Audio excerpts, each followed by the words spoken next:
Tony Crumless. This is about strumming.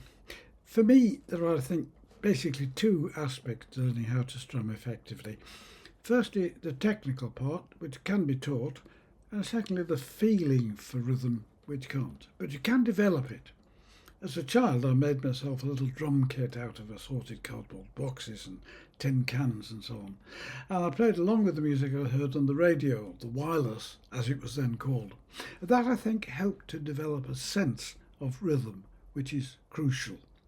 Dancing, or just moving to the music, would do the same. Hold that ukulele firmly and securely in the same position. Try to think of hugging it. After all, it is your friend. And that close, intimate feeling is important because your body and your muscles need to know where the instrument is and to feel at one with it and to be relaxed. A big mistake for beginners is to keep looking at the fretboard to see where your fingers are. It's tempting, I know, but it's important to build a motor or muscle memory so that your fingers learn the shapes of chords and where to place your fingers without looking. And to do this from the very beginning, it'll save a lot of time eventually. Standing or sitting, hold your ukulele at an angle of about 45 degrees in the crook of the arm with the ukulele firmly held. But don't hold it on too tightly because that would force the body of the ukulele to move outwards. Make sure that your arm doesn't dampen the strings as you're playing. You might find you get a better grip of the body if your ukulele in contact with the bare skin of your arm rather than through clothing, where it's more likely to slip. Place your strumming arm just about the corner there of the ukulele so that your hand forms naturally into a strumming position. And aim to strum around the point where the sound hole meets the body of the instruments, though later you may want to experiment with strumming in different places where the quality of the sound will be different. If I play chord there, different. When beginning, I strongly advise the use of a neck strap, which attaches either to the button of your ukulele if you have one, or around the sound hole, and it holds it in place and goes then round the back of your neck. It goes like that, just in there.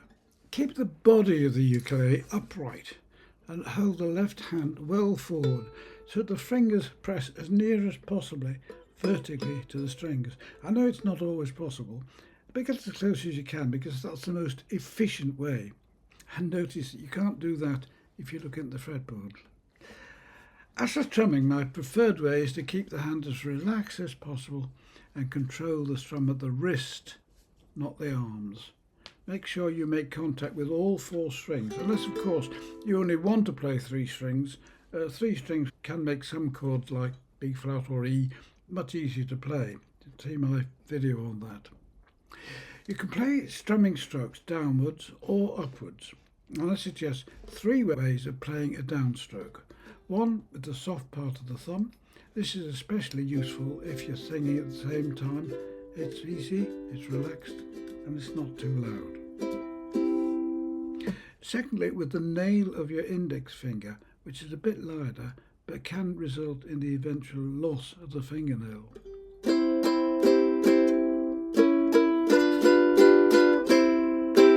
It's a bit louder, quite a bit louder. You may find it more controlled and easier on the nails if you put your thumb just behind the finger to support it. But personally I don't use that a lot, but it can overfire the voice. As I said, it can be pretty tough on the nail. The third method is to brush with 2, 3 or 4 fingers, what I call a floppy fingers. It's like stroking the strings gently using the fingers as if they're the bristles of a brush. Again, it's very important to keep the hand relaxed and floppy. This way is also useful for playing the fan stroke, similar to that of flamenco, or guitar stroke on the guitar. On the ukulele, I like to cross all 4 strings in turn, starting with little finger and sometimes with the big thumb. This just basically prolongs the sound of the chord, and it can be very effective. For upstrokes, use the back of the thumbnail or the finger When playing triplets, that is when you're playing 3 notes to the time of 2, play a downstroke with the index finger, followed by the thumb, then an upstroke with the thumb or with the index fingers, and say the words triplet, triplet, triplet, triplet. Or you can just go triplet, triplet. That's down, up, down. Triplet. All of these strokes take time to master and to build up motor or muscle memory, so don't be in a rush. When notating brush strokes, it's quite common to see D for down and U for up, but with gaps to approximate the timing. It's helpful, but it's not very accurate, especially with more complex rhythms. For example, the stroke pattern for what is called the island strum is often written as D, DU, UDU for down, down, up, down, up. Another way is to show arrows pointing to the upstrokes and down for the downstrokes. Showing the beat and subbeat numbers, usually 4, but it could be 2 or 3, with arrows above makes it clearer. In my videos on strumming patterns on the ukulele and the most used strumming patterns on the ukulele, I've opted for a more visually graphic way of showing the downbeats as taller lines in red and the upbeats as shorter ones in blue. And this also allows patterns that don't always have the downstrokes on strong beats, such as the George Formby's strumming stroke, which is a 3, and then 3 again, and then 2.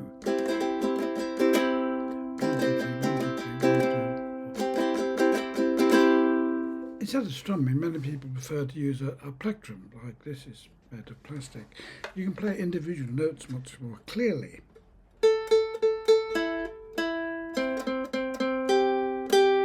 And you can play melodies.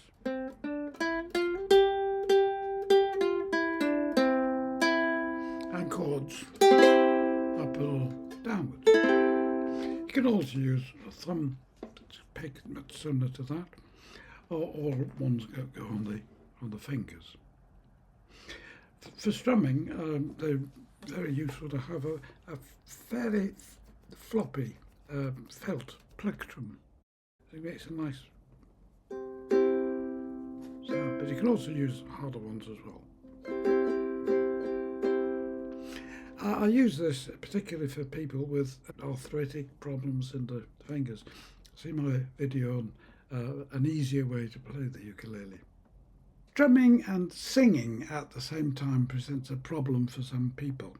And here my advice would be to first of all know the song, if possible from memory, and then to hum the tune while playing just one chord at the beginning of each line. Ignore the rest for the moment. Eventually fill in the extra chords and it will come together. But of course you don't have to sing. If you have a look at my video on a beginner's guide to melody harmony, you play the melody and the harmony together, and it's not as difficult as you may think. You can also use your ukulele to accompany somebody else singing or playing the melody on another instrument. I hope this helps a bit. If you want more information and explanations, you might find my videos on a visual guide to strumming patterns on the ukulele, the most used strumming patterns on the ukulele, or the absolute beginner's tuber book, Play Ukulele Helpful. And they're all available to download for free from the links in the comments box. Well, I hope you found that helpful and useful. If you did, please do subscribe, and I'll see you next time.